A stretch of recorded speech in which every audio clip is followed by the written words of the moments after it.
The winning Powerball numbers are 10, 13, 14, 22, 52, and Powerball 11.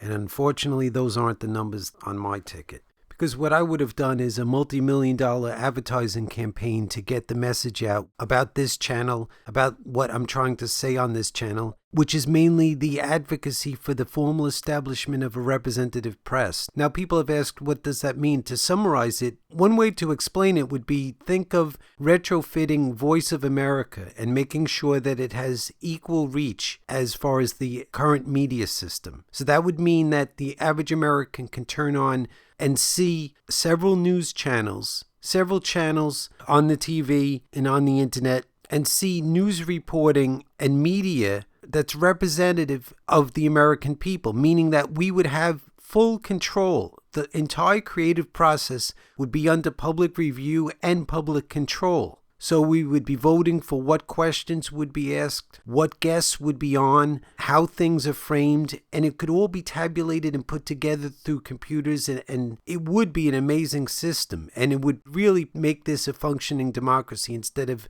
domination of the elite, which push us into war after war. You notice that the Republicans, some was like Boehner was saying, oh, it doesn't meet the smell test, what Obama did with Libya, claiming that it wasn't even hostilities. Notice that not only does Boehner just drop it, but the media drops it as well, the current media system.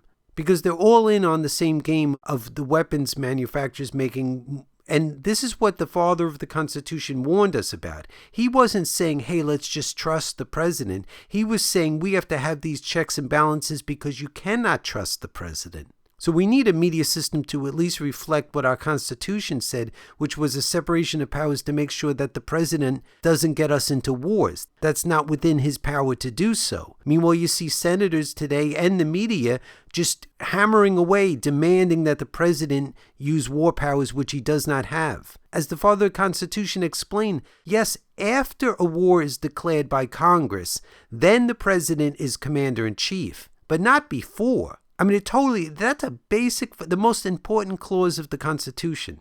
Anyway, that's one of the main things I'd be getting across. So it looks like since I didn't win the Powerball, we're going to have to think of a way to promote these ideas. And I thought one way would be to build up this platform. If you have any ideas that we could start embedding these videos on blogs that you could create just for the purpose of raising publicity, but please do not make copies of these videos. It undermines the reach of this video. And if you make a documentary about a subject that I cover in one of my videos, it'd be nice if you give it my video credit instead of passing off my work as yours on a central issue of like why we were attacked on 9/11.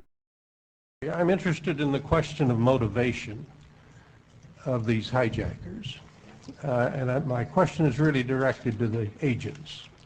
What have you found out about why these men did what they did? What motivated them to do